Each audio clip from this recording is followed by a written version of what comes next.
A rare, long-awaited off day for the San Diego Padres, but no days off for the On Fire podcast, Derek. Actually, that's not true. We do one episode a week, so there's a bunch of days off for the On Fire podcast. Only 6 days off for the On Fire podcast. We are overworked. That's right.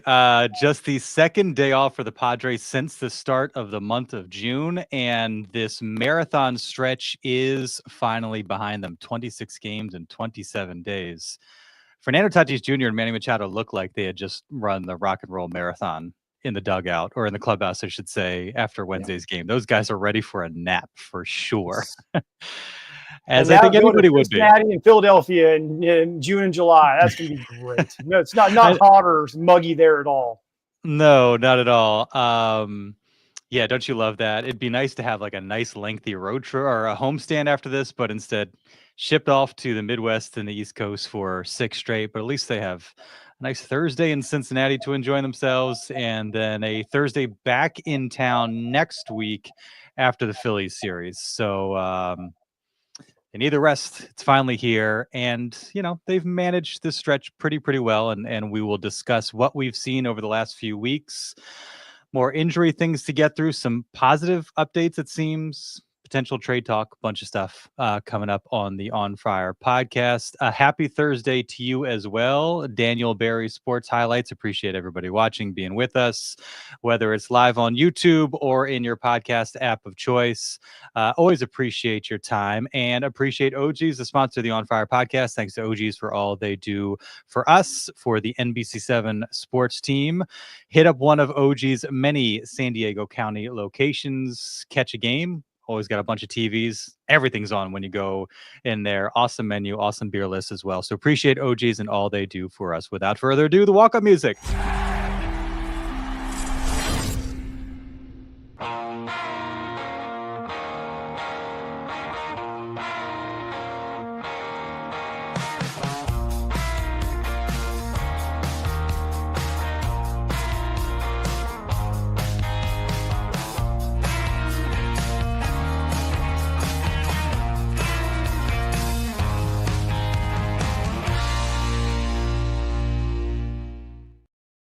It is the On Friar podcast. He is Derek Togerson. I am Darnay Tripp. On Friar brought to you, as always, by NBC7. And good to be with you on a Thursday afternoon with it's been a tough month of June for these San Diego Padres.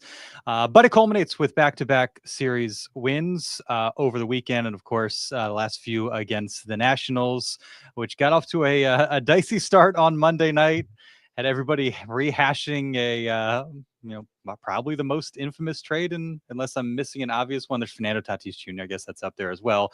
But perhaps the biggest trade deadline blockbuster of all time. I think when you look at certain aspects of it, you could make the case, but the Juan Soto trade back in the forefront Monday, and I think the Nats left with a good taste in everybody's mouth because things quieted down from the C.J. Abrams, James Wood front. Padres got a couple wins, and so ends that stretch. And as you mentioned off the top, Derek, back to another tough week. This one on the road, but at least they have a couple off days on the either side of it. A big picture. How do you think the Padres should feel about what they accomplished over the last 27 days? Let me see. They went 13-13, and they did it without Michael King for any of it, and without Jackson Merrill for most of it, and having to throw a couple or a third of it, I should say, and then having to throw a couple bullpen games in there because Ryan Berger took a line drive off the forearm. Berger and Stephen Kolek have actually thrown the ball really, really well. So, really nice surprises there. Randy Vasquez has looked like not a number 5 starter, but more like a number 3 starter. So, and then, Nick Pivetta was fantastic aside from one start. Dylan Cease been the guy you kind of scratching your head the most on. You got to figure that he's going to probably give you more better outings than not. The offense is still struggling just a little bit, but you know what? Overall, if you're going to face that many quality teams over that kind of a stretch where you're going to go 500 baseball, I will take that. I will take that 100% as well. And, Manny had a good, and I think honest answer talking about it after the game. Like, could we have done better? Certainly. So not not satisfied necessarily, but I think everybody feels good just about what they did. Face some tough teams, obviously divisional games, 2 series against the Dodgers. Those are always tough, including 4 at Dodger Stadium. They felt very much like a 500 ball club over the course of the last month. So it just feels appropriate that right down the middle, 13-13 is where they end up. That seems to kind of track. And all the factors that you mentioned, Merrill, King, still not having you, Darvish. I think you have to feel pretty positive, and it helps that, again, they built themselves some cushion with the way they started the season, where you could manage to go 500 over basically a month-long stretch, and you're right there, you're in the mix, and probably feel pretty good about where you're at now going forward, right kind of just ahead of the halfway point of the season. You're going to have the All-Star break now in about 3 weeks, 2.5 weeks from now. So yeah, I think you got to feel good. Mike Shildt obviously feels good. Always the optimist. Said he loves this team even more now than he did before, and he had plenty of love for this team before this stretch. And so, yeah, I think there's reason to feel good. Obviously, you wouldn't want to necessarily copy and paste their performances through the course of a season, but I think given what hopefully should be coming back, the possibilities at the trade deadline, like this is a good place to land after this past 4-week stretch. Yeah. Plus, Hugh Darvish looks like he's on his road back. Threw 39 pitches in a sim game on Friday when I was there, and he threw 51 against single A hitters recently. So he's progressing, which is nice. The fact that he was able to go out and throw real competitive pitches, and then go out and build on that. That's what he hadn't been able to do so far. So the fact he was able to build on that, he's feeling good enough to keep on pushing himself. Hadn't been able to do that since literally the middle of spring training. So that's the positive part. Hopefully, Yu is coming back quickly. Think about King. It's a nerve thing. So nerve things just take time. They just take time to clear up. And so that whenever he is able to get back, he's going to be able to come back, because there's nothing where he has to kind of test it. Like, is my shoulder, is my rotator okay? Is my elbow okay? He'll know he'll be okay. He just has to ramp back up again, because as Shildt said, the longer he's out, the longer it takes to ramp back up. So it's a waiting game, but also he's not hurt, which is again, that's a positive thing. So I think we're going to trending in the positive direction here. I don't know. I think one of the things that we probably talked about during or before the season, as it related to the rotation, is there are some question marks and spots to be earned, but there are also bodies to kind of fill in the meantime, whether it be Bullock. We saw Kyle Hart. The results haven't been great, but Ryan Berger come up, like you said, has been really impressive. Randy Vasquez just continues to be rock solid. Haven't seen Matt Waldron yet. That's a guy that you figure will be a factor at some point. Don't know. Brito was on the 60-day at some point. Is he? He's healthy now. He's good to go. In fact, he has thrown. He had 3 straight 5-inning outings. So he's made 4 starts in June. So Waldron's ready to go. He seems like he's back and doing his thing. And again, he doesn't have great numbers at AAA right now, but again, a knuckleballer is not going to have great numbers in the Pacific Coast League. And all those ballparks are at altitude, every single one of them. So you get him back here where closer to the ground where the knuckleball is going to actually work, he'll be fine. Yeah, I think so. And that's probably been one of the, most positive surprises, best kind of storylines of the season, is just those lesser known names, the unproven commodities in the rotation being as rock solid and giving them really, really valuable innings while you're waiting for Dylan Cease to really kind of like be consistent. Dylan Cease, obviously waiting for Yu Darvish to get healthy. That's been great. And so that bodes well now going forward. I had some numbers. I was just, out of curiosity, like numbers from this 26 game stretch.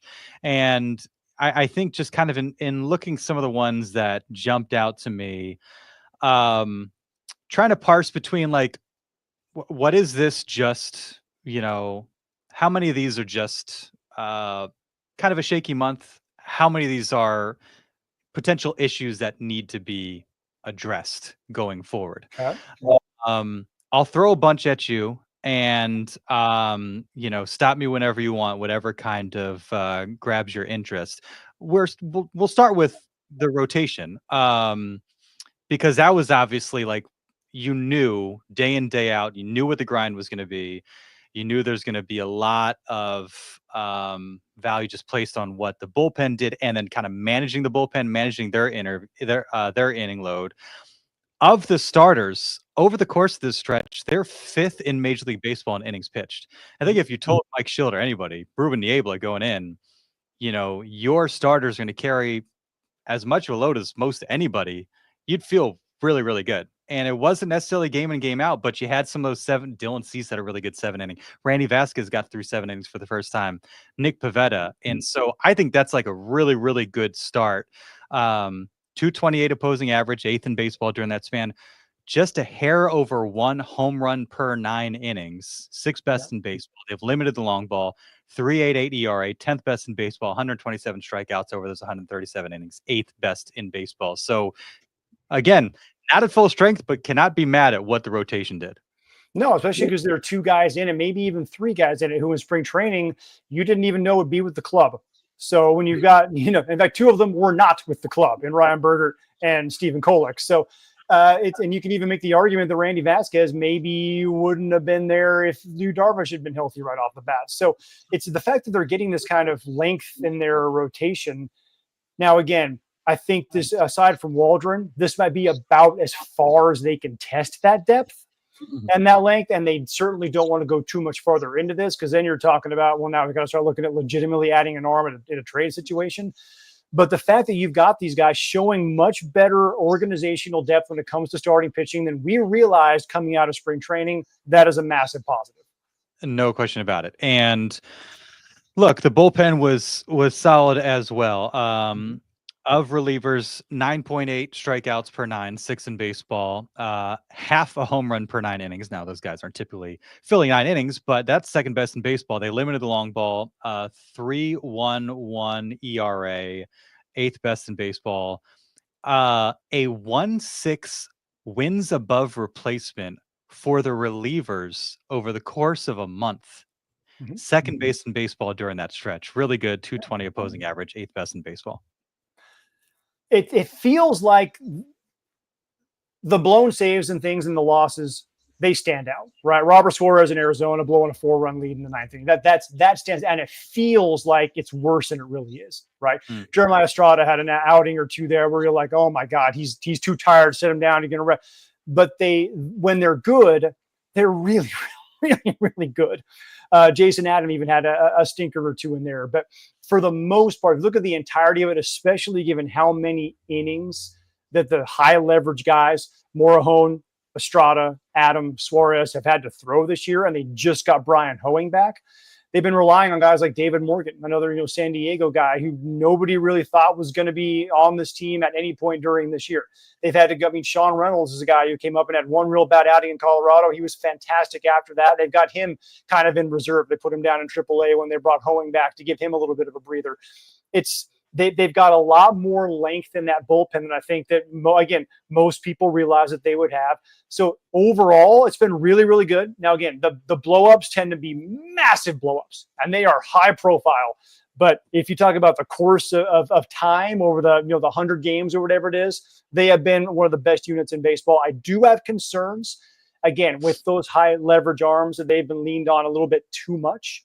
So, something to look forward to moving forward there. I think AJ is going to go out and get a bat. He has to get a bat. We'll talk about that, I'm sure, at some point. But I think he's going to maybe eschew the starting pitching like he did last year and go heavy on bullpen arms when he went and got Hoeing and Tanner Scott and Jason Adam, because that really worked down the stretch for him, and then even into the National League Division Series. I think he might take that same kind of an approach to really strengthen that bullpen, where you now have 6 high leverage arms, and you got a couple guys in reserve you can go get on ready to launch on alert 5 if something bad happens. Yeah, that makes sense. And as far as the high leverage guys getting too much work, Robert Suarez didn't get work Wednesday, isn't getting work Thursday, isn't going to get work Friday. So a built-in break for him. I think Adam seems to be the one where it's like every single night we're seeing Jason Adam. So him getting the day, them Pivetta getting them through 7, then going Estrada, Morahone's 2nd save, I believe, this season. That was great in a 1-0 ball game. And after Berger goes out, I think those guys covered 6 innings. and then closed the door yesterday. So even Yuki got a save this week. How good is that? So it's great. That was a very positive sign. Like you said, there's been maybe a little bit of shakiness, but that all seems to stem from, again, those, like you said, those blow up starts that stick with us. In actuality, they've been really, really solid. What has not been so impressive are the offensive numbers that I've seen from this crew over the last 17 home runs in 26 games. That's 28th in Major League Baseball. 103 runs during that span, 20th. 238 average, 20th. 352 slug, 28th. A 90 weighted runs created plus, 26. A 1-7 WAR from the lineup. Which is only half a game better than the bullpen. Which is it was and WAR is not the friend to relief pitchers. A 1-6 WAR for the bullpen, a 1-7 WAR for the lineup. What does that tell you? It says the lineup's dramatically underachieving. Dramatically underachieving. And I think what really stuck out, some of the power numbers, again, this is not a surprise. This information, I think, just kind of confirms what we've seen and what we've recognized. A 6.8% home run to fly ball rate. So 6.8% of their fly balls turn into home runs. That is worst in Major League Baseball. For context, the Mets are at 18.1. So they're basically 3 times more often their fly balls go over the fence. Pulling the ball 33.3%, 30th in Major League Baseball. A 27.4 hard hit rate, 29th in Major League Baseball. Mets were at 39.2 during that stretch. 88.6 average X velocity, 25th. 7% barrel rate, 24th. Yeah, it's not good. So again, this has not gone unnoticed. And none of this is a surprise. We've watched a team that Jackson Merrill, I think, has 2 home runs. Maybe it's 3. No, I think it's 2 home runs since his first injury.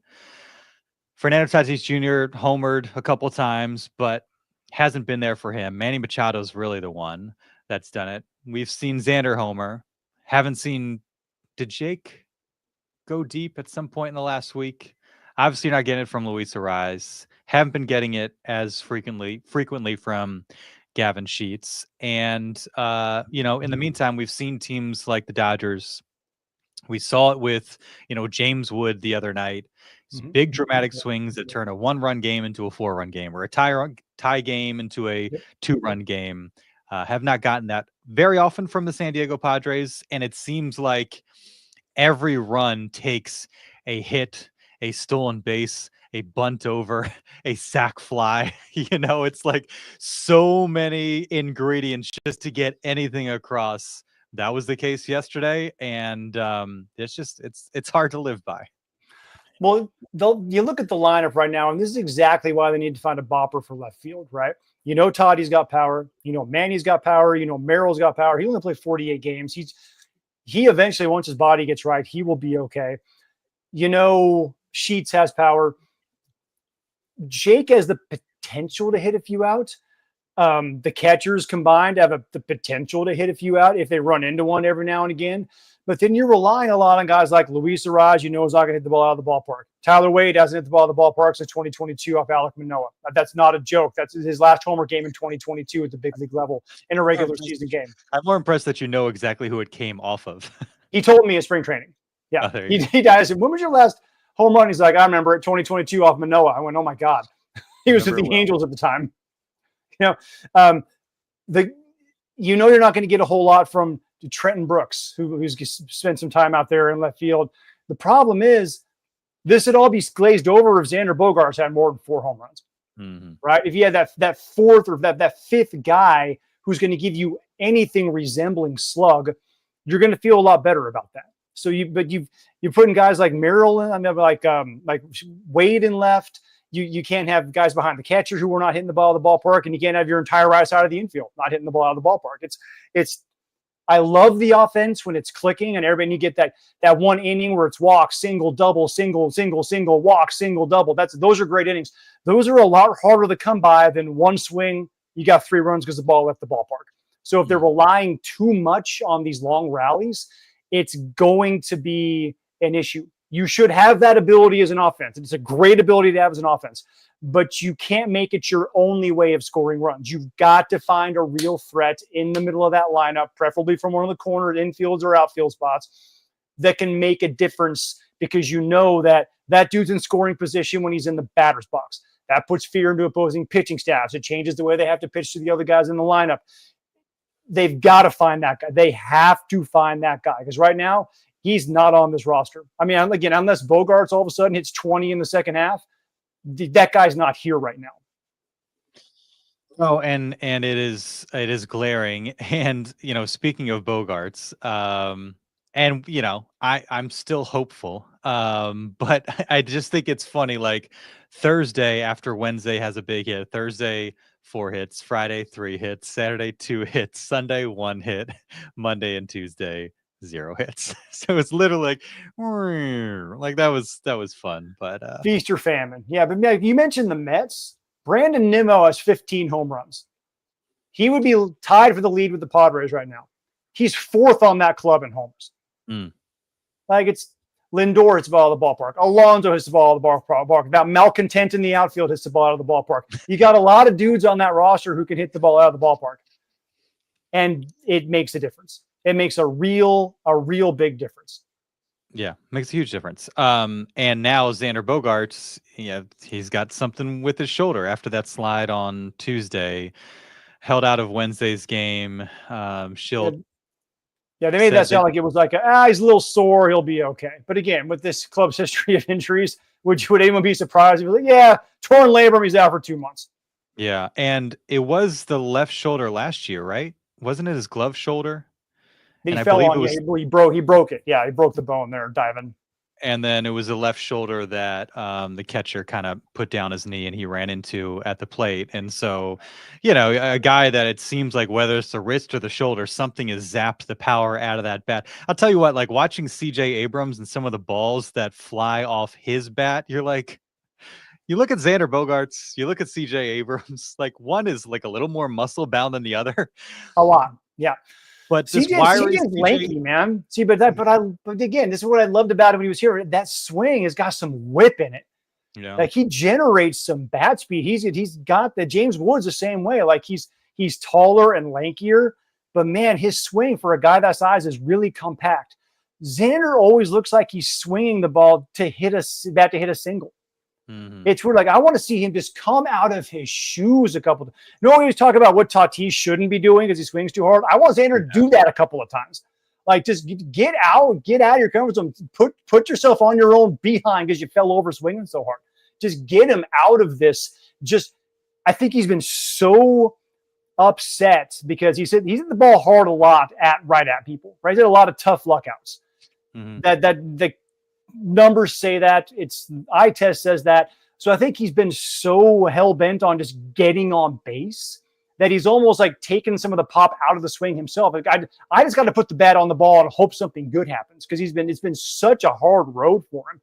Maybe now that's kind of turned a little bit. He's hit a bunch of 13 hoppers through the left side that threw for a single. Maybe now he can get back to, okay, the ball is starting to fall for me. Now I can get aggressive with my swing. Described it perfectly, and it's like in golf, you don't hit the ball, you hit through the ball, and it feels like often like that's what you see Manny do, that you see Tatis do when they've got to go, and even Jackson. With Bogaerts, it seems like he's just trying to stick it out and just hit the ball. Like, he's just trying to stick it out and make contact. He's playing Pepper, right? He's playing Pepper out there. Which is good. Like, that's what you want to do situationally, but you don't necessarily want that to be your default. And it seems like it's default, just sticking out there, trying to make contact and hope for the best instead of really getting through it. And again, there's some of the underlying metrics that a lot of people have referenced that suggest he should be more successful than he is. And hopefully that'll come to fruition for him. And hopefully the last week will be just enough of a boost and the shoulder isn't a problem. But we've gotten excited before. I want our excitement to be merited so bad.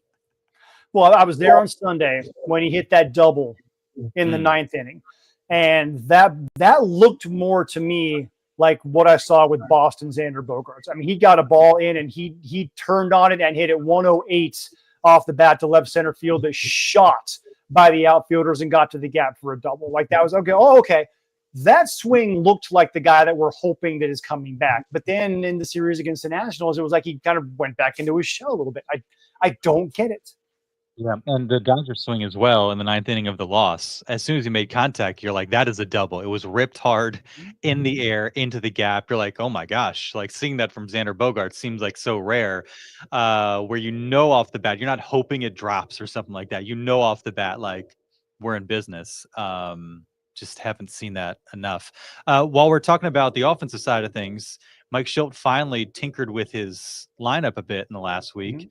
Started with Arise hitting cleanup and then ended with Arise in the leadoff spot and Fernando Tatis Jr. hitting cleanup. And Shildt has talked a bunch about with both Nando and Arise having guys that you can throw anywhere and they can be effective. You have a configuration that you like or one that you would like to see them try now that they seem to be more apt to experiment and throw out there some different looks? Well, I like the fact you got two lefties, two righties. That's nice. Last year it worked really well with Arise leading off, Toddy, Manny, and then it was Cronenworth, but you can go ahead and say that Merrill hitting four. That worked really well last year. This year, I mean, if he's going to be changing things around like that, like now, put Manny in the leadoff spot. Why not? He's a smart base runner. He's not the fastest base runner, but he's a good base runner. He's probably going to find a way to get you on base. Try Merrill at leadoff. Why not? The one thing about Jackson is if he sees a pitch in the strike zone early in a count, he is going to hack at that pitch. And he's probably going to hit it fairly hard somewhere. Unless Jack Caglioni's out in right field, then he's going to get robbed of a home run. But he goes after, well, he's not your typical guy who's going to like see pitches, work accounts, trying to find a way to get your other guys a look at him to see what the pitcher has that day on. Jackson Merrill is screw you. You're in the strike zone. I'm coming after you. So maybe he's not your prototypical leadoff hitter, but also I think that could be a nice little change of pace. Kyle Schwarber is also not your prototypical leadoff hitter. Schwarber sees a ball he likes in the zone and it's in the second deck. So why not give him Merrill a look in the leadoff spot? Just kind of basically just take those four guys and each game rotate them by one. Whoever's leadoff, it's almost like the umpires. If you're behind the plate one day, you're at first base, second base, third base, home plate again. Just do that. Whoever's hitting first and the day goes second the next day, third the next day, fourth the next day, back to the leadoff spot. Why the hell not? See what works. Well, I agree, and they've got a good kind of left right thing going, really down the order. I mean, from Tatis to Sheets, then to Iglesias or Bogaerts. Toddy, hitting cleanup, makes sense to, potentially have guys in front of him. I do think like Gavin Sheets is also a pretty good candidate for it. He's hit well in the cleanup spot. He's also hit really well with two outs. So if somebody gets on board the first inning, you're going to have in all likelihood. Well, who do you move down for him is the question. And that's where it does get a little bit tricky. You can't move Arise now that he's on a 12-game hitting streak. I think you might have made an argument for it a couple weeks ago when he just wasn't doing a whole lot for you. But I think the way he's got it going now, it makes sense to have him up there. And I do like Tatis not being in front of Arise because it seemed at points like the excitement of Tatis getting out there and getting on base, it just kind of fizzled with Arise, swinging at pitches out of the zone, not walking, hoping that he sprays a hit. Having Merrill and Sheets on either side of Tatis, guys they have to think about at least, or there's the power potential and all that. I do like having Tatis. I really like the idea of he and Manny being back-to-back in some way, shape, or form. But if you're not going to do that, I do like having Tatis hitting fourth and having Merrill in front of him. I think that's a, good idea. How about this? Arise 1, Manny 2, Merrill 3, Toddy 4, Sheets 5, Bogaerts 6. Left, right, left, right, left, right. Yeah, and that's essentially what they had yesterday. So it was only good for one run, but it was against Mackenzie Gore. So who's a pretty darn good lefty, leads the National League in strikeouts. Yeah. So again, screw you, Juan Soto. Try it again. Try that lineup in Cincinnati, in that ballpark where the ball tends to fly out with a heck of a lot more frequency. And I think, if, again, it seems just having Jackson Merrill back lengthens the lineup. And yeah, when you're going Sheets, then Bogaerts, and then Cronenworth hitting seventh, makes your 7, 8, 9 look a little bit better. If I'm seeing that right. So I'm glad they finally tinkered, because it just seemed like, especially with Fernando struggling, like they were dying for some sort of change. And we'll see if they land on this or something else. But I'm just glad to see him, because for whatever reason, Shildt seemed hesitant to kind of pull the trigger on that, and it just seemed like it needed to happen. Now, he's always favored stability, and guys kind of know what they're doing when they come to the ballpark. He'll do some matchup things here and there, and I will guarantee you this too. He went to those guys and was like, "Listen, I'm going to try to shake things up a little bit. Probably even talk to Manny, like, how do you feel about hitting in this spot?" And of course, Manny's going to be a guy who's going to be like, "Yeah, put me in the lineup. I don't give a darn." But he's running it by these guys, so it's not a huge shock, and they have that thing in the back of their head when they're going up in the first at bat, like, "Why am I hitting second? I don't know what's going on." So he's a guy who doesn't typically like to tinker, but he will do so when he feels like something really needs to get a nice little nudge. And I think you're right. This felt like the time to try and give them a nudge. Well, that's kind of funny thinking about Luis Ariz. He's on his 12-game hitting streak, and he goes 3 for 4 yesterday, drives in a run. His average before the streak was 273. It's up to 288, so it's climbed 15 points. Not a huge climb. On base has gone from 308 all the way up to 317. His slug has gone from 394 all the way up to 397. So his OPS before a 12-game hitting streak, 702, now 714. It's gone up 1 point for every single day of the streak. Part of that reason being, through this hitting streak, he has exactly 0 walks. He's got a bunch of one-hit games in there, coming off a couple back-to-back multi-hit games, but that is just kind of the Luis Ariz conundrum. It's great when he's spraying hits all over the yard, but again, talked about the slugging numbers earlier. He's not the guy that you're going to get that out of, but he's also not going to give you a ton of on base necessarily, even when he is hitting on a game in, game out basis, because he seems to be as allergic to taking 4 balls as he is to, swinging for a third strike. It's some of those balls here that when Lugo struck him out on Sunday, that ball was, you can't even see it in the frame here on the YouTube that we're doing. How far out it was, this far. It was a foot off the plate, and he was swinging out. I'm like, Luis, and it goes back to what you were saying in a recent episode, Darnay, is like, do you have to be so Luis Ariz that we know you can hit balls off the plate? You'd have needed a bat that was 19 inches longer to come anywhere close to fouling off the ball that you swung out on strike 3. So he's trying to probably do a little bit too much of that kind of stuff. And if you can just rein that in a little bit, because it was a 3-2 pitch, waving at that kind of stuff. I'm like, man, that's the obnoxious part, because we can do it, but there are limits even to that kind of inability. So, I agree. He should probably just kind of go like, you know what? Even though I know I can do this, like Chris Rock said, you can drive a car with your feet. That don't make it a good idea. Maybe I can just kind of rate it. If he just swung at pitches and he was in the strike zone, because he obviously has a dramatically deep understanding of the strike zone.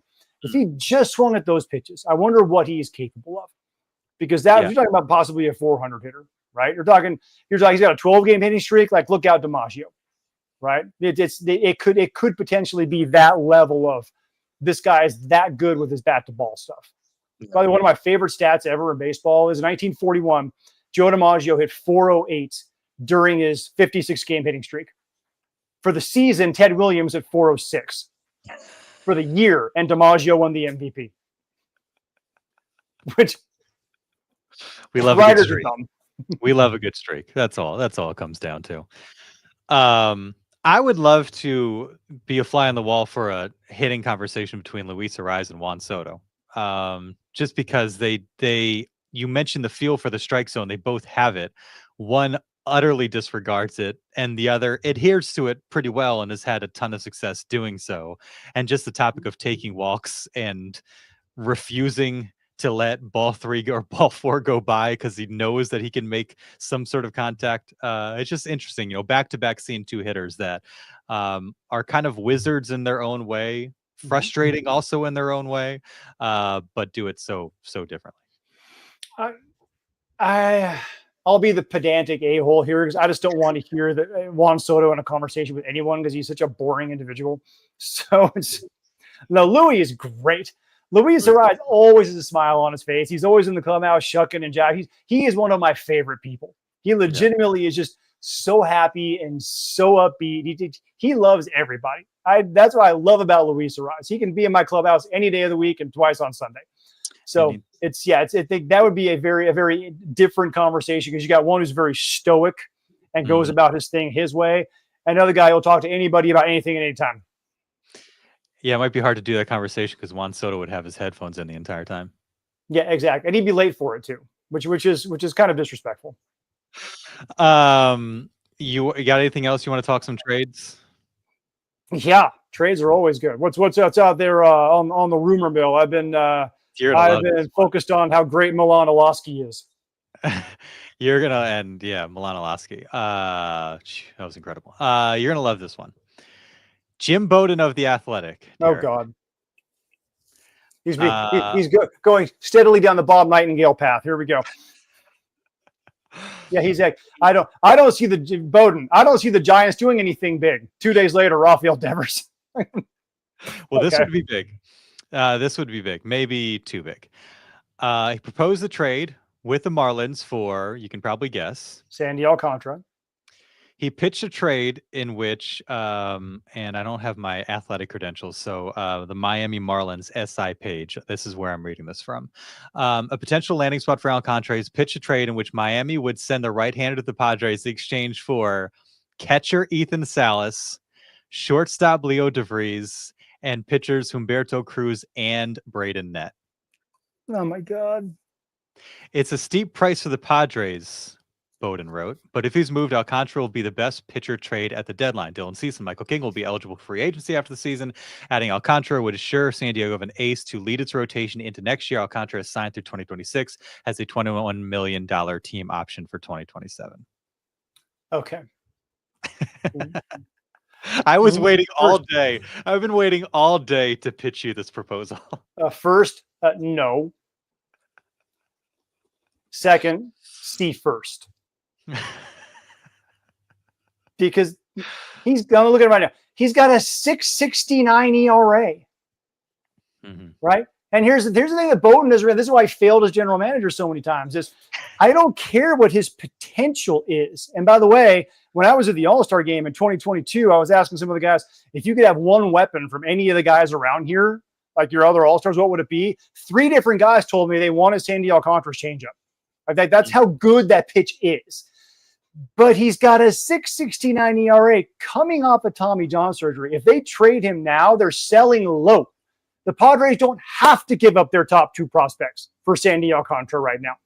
So if this was the Cy Young winning version, the ERA right around 2, striking out everybody he ever faces, Sandy Alcantara, yeah, you probably have to give up that much.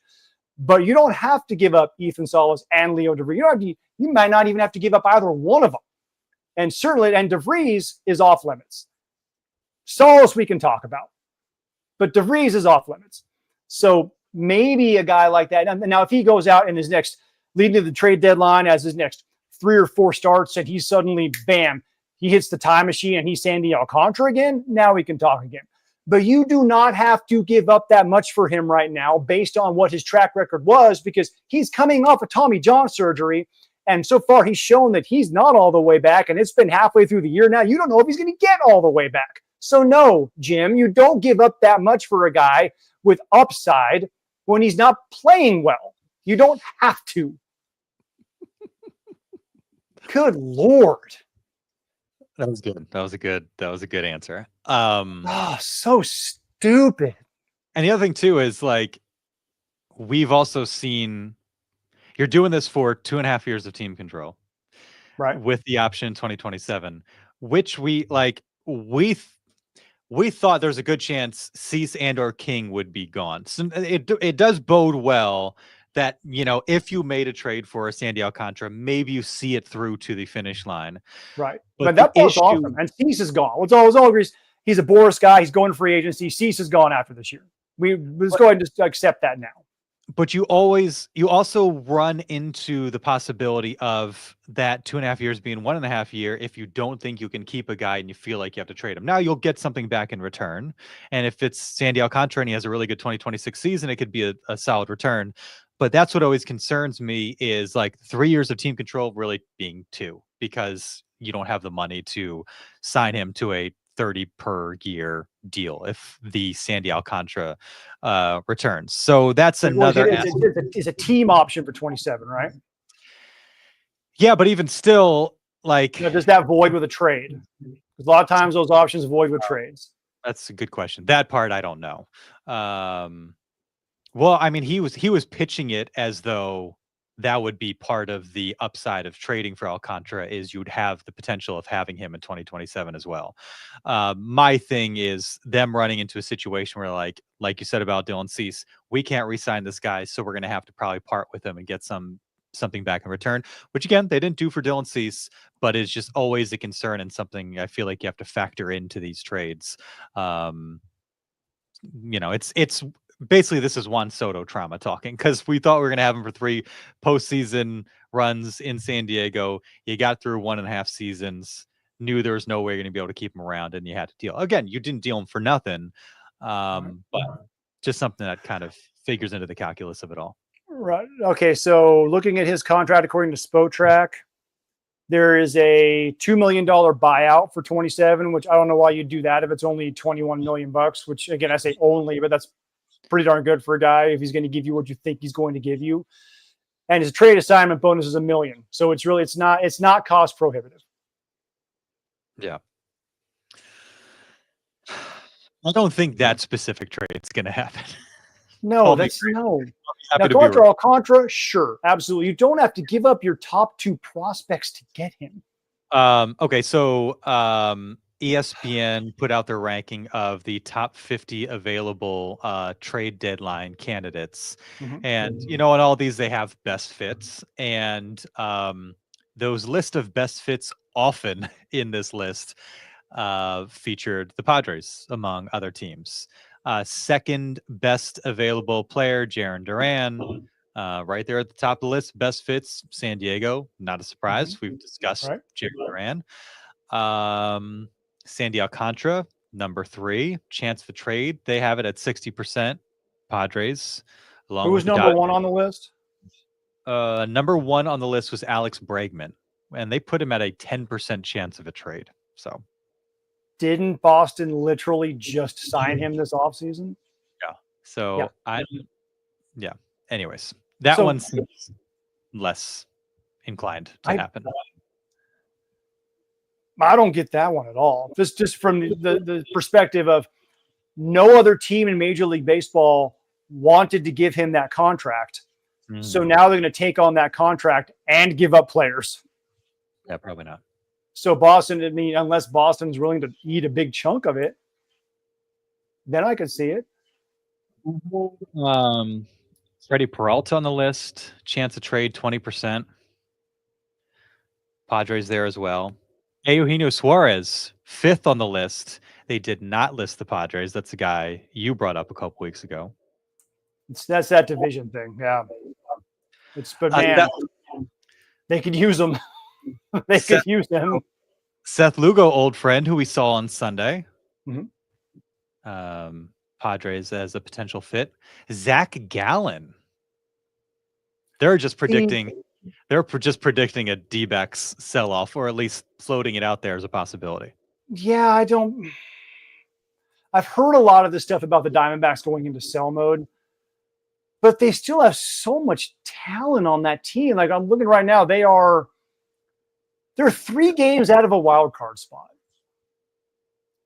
Like, when you go into a season where people are thinking, I know Corbin Burns is not going to be there the rest of the year. I know that you got a lot of expiring contracts, Suarez being one of them. I get the allure of being like, all right, you know what? We're going to add and subtract at the same time. See if we can massage this, get rid of some of these guys, and hope we can sell to the fan base that we're getting back enough to help us both this year and in the future. But that's a really difficult line to walk when you're making these types of deals. I get it. I just don't see it happening because they have a legitimate, unless for some reason over the next month, they just completely fall off. A couple more injuries hit him in the rotation.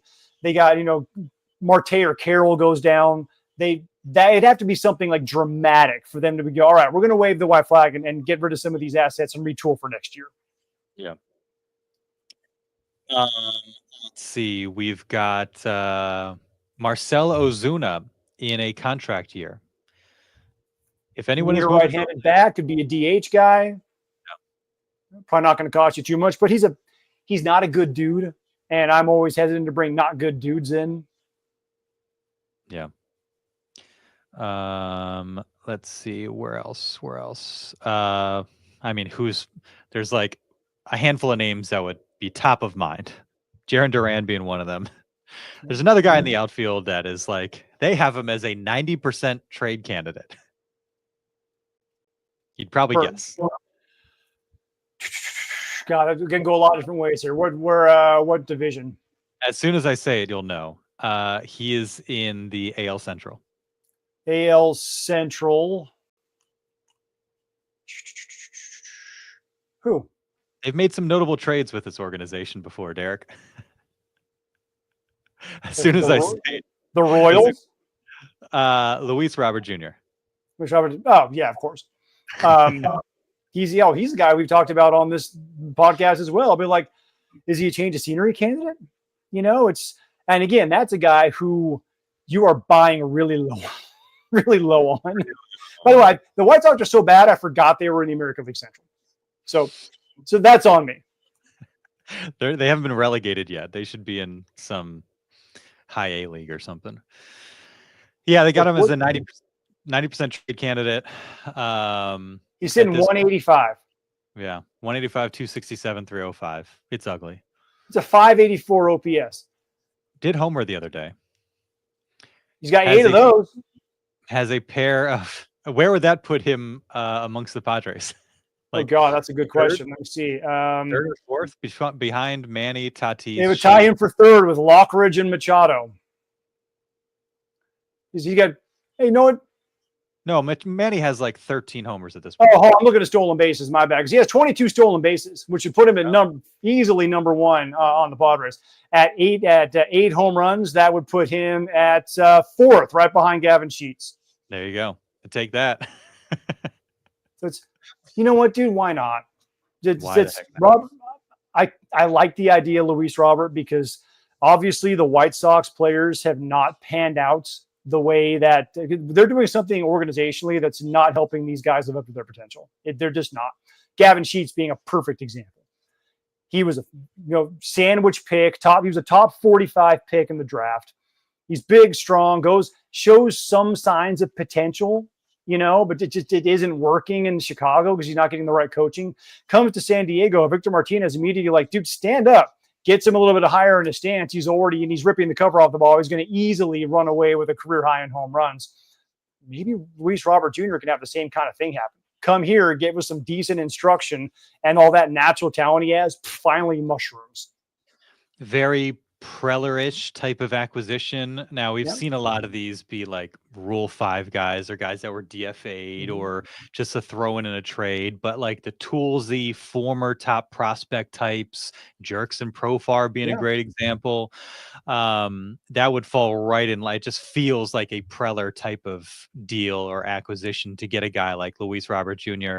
Has a pair of $20 million a year club options that the acquiring team will be hesitant to exercise absent a turnaround. So something to sort out there, or maybe you say, okay, we don't necessarily want to trigger these $20 million a year club options, but let's get creative. Let's offer you $12 million for next year with a couple options. Maybe there's some accelerators, performance-based stuff. I don't know. Similar to what Pivetta or the past Nick Martinez deals. Some of these signings that they've done in the past, where they're able to massage the numbers a little bit with options. Maybe a low first year, I think, like they did with Pivetta. So. And you got Hosmer's number coming off the books. Granted, you've got some other contracts that are increasing in some other holes that you're gonna have to fill, but I think they could make the money work somehow, some way. Yeah, if if you don't exercise a 26 option, it's a $2 million buyout, and then the 27 million and the 2027 option is another $2 million buyout that automatically triggers. So if you don't renew them after this year, you owe them $4 million, which at that point, is it all that much worse just eating the last 16 million to see if you can give them a whole off season and figuring out if it's going to work or not? Yeah, might be worthwhile. Didn't mention that Jason Hayward is no longer playing for the San Diego Padres. Some news from the last couple of days. Yes, he went silently into the night. Yeah, that's too bad. Probably in a limo. I don't know. Probably in a limo, leaving from Coronado.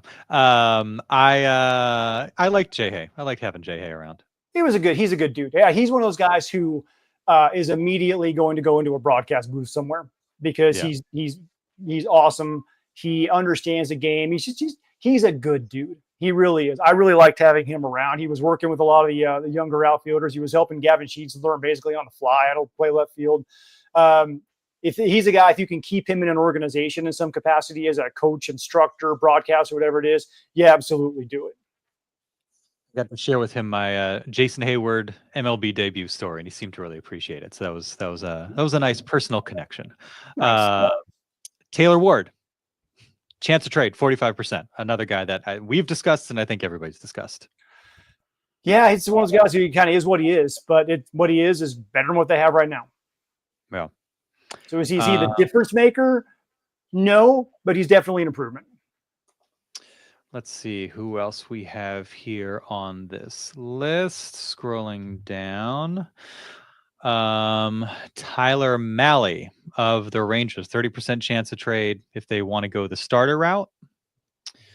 Zach Eflin, another starter. Orioles not having a great season. So we've discussed Baltimore with outfield pieces. Like maybe there's a bat. A former Padre draft pick, Zach Eflin.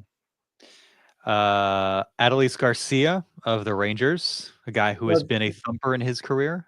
That's an intriguing name because it seems like he doesn't really do much unless it's a big time moment. Put him in the postseason, put him in an all-star game, and he's going to make hay. And then he's almost kind of like he disappears a lot of the time from after that. But you want to talk about pop in a bat, dear Lord, that man has pop in his bat. So if you can get him as a DH type of option, again, a lot of these guys are all right-handed hitters, which again is something they can use. They can go either way really with that one because they just need slow. Either side of the plate doesn't matter because they've got Merrill, Arise, Sheets, Machado, Bogaerts, Tatis. So they can go either way, left or right.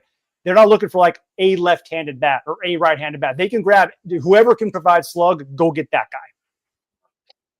And some familiar names: Walker Buehler, Nick Martinez, who's facing them tomorrow night or on Friday in Cincinnati, by the way. Who else do we have here? Walker Buehler is an interesting name. You've mentioned him, and you mentioned him when he was a free agent. I like that idea a lot because we've seen what he does again in big time situations. And what are his numbers in Boston right now? Also, does everybody think that the Red Sox just go into full blown fire sale mode or what? I guess so. Let's see. Walker Buehler is looking at a 6.29 ERA, a 1.5 WHIP. Only 56 strikeouts in 63 innings. Yeah. What happened to the swing and miss stuff? His ERA dipped below 4 late last month, and then he gave up 5 earned, 3 earned, 8 earned, 5 earned. So he's on a rough stretch right now. So buy and low there on Walker Buehler.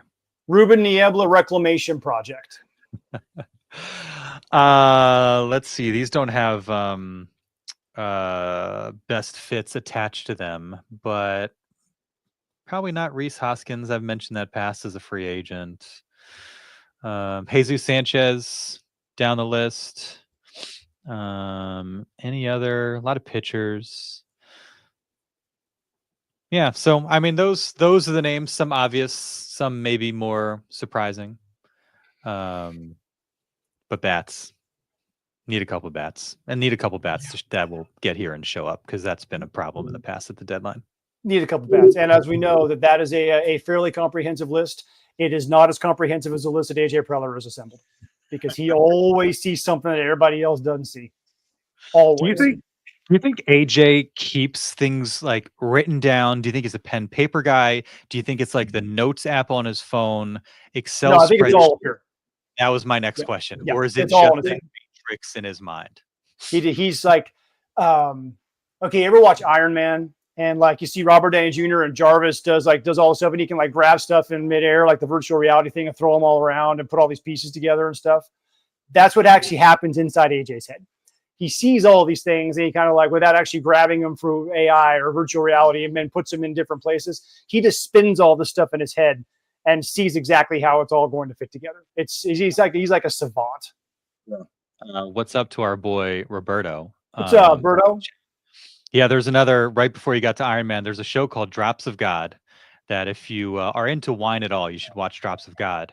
But this girl is, flavor profiles, scents, aromas, that sort of thing. And they visualize what happens in her brain when she tastes something. And it's like opening a shelf and colors burst. And it's like that sort of thing. AJ Preller's got like a shelf for this division or this team, and it's got all these pieces in it and the guys that he can move and this and that. And, the brain of AJ Preller would probably be a fun but scary place to visit. Yeah, it's kind of like Minority Report up there.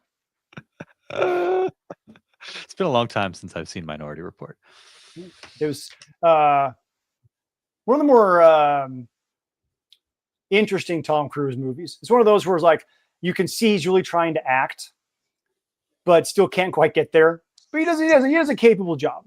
It's because Tom Cruise will never be good enough to win a Best Actor. So the Academy Awards is just giving him an honorary Oscar. Like, listen, he's the biggest movie star in the world, but he's not one of the greatest actors in the world. So he's never going to be good enough to win the statue. We're like, he's made $47 billion in the box. We got to give him something. Yeah. So they've reached a point now where it's like, all right, Tom, here you go. Please stop making Mission Impossible films. People keep showing up. That's it for my list. That's all I got for today. Fun chat. It's a pretty good list. I like it. It's the only question now is, when will the first one go? Because at this point, I'm not sure the Padres can wait a whole heck of a lot longer to start making a move like this. They've got, for the pitching staff seems to be holding up okay, and if you really is this close, then you're okay there for a little while. Unless you want to not wait on Alcantara and really go after him when he's really at the bottom of the barrel. And then obviously AJ has fleeced the Marlins before, so it works out there. They need a bat. They have to find a bat. And I think that's probably part of the problem is everyone knows they have to find a bat. So when you get to a spot where you're in this kind of dire straits, the price automatically goes up a little bit. It's like, can you get 3 solid, reliable to quality starts and then 1 serviceable start during the postseason out of Darvish, King, Cease, Pivetta, Vasquez, Kolek, Bogaerts, Waldron? Can that group give you 3, keep you, a couple really good playoff starts, and then a couple keep you in the game playoff starts? Because that's really King, Cease, and Darvish can. We know that. We've seen it. We saw it last year. Well, maybe not so much Cease, but King for sure. Darvish, if he's healthy, for sure. King for sure. Darvish for sure. They've both proven that they can do it. Cease, you still have to look at the track record in the regular season and just purely look at the stuff. Look at the stuff. Yeah, he's got to know his stuff anytime he steps on the mound. Doesn't matter what month it is. So you have to still believe that, Dylan Cease can be that guy. So between those 3, alone, you can get 3 good starts. And then Vasquez or Kolek, one of those 2 guys can show up for a day. Now, can you say, given what we've seen from them, yeah, this guy's going to be our guy. Or I believe in Stephen Kolek in Game 4. You can't. What you can say is, you know what? We've seen enough from him to think that we've got a chance with Kolek in Game 4.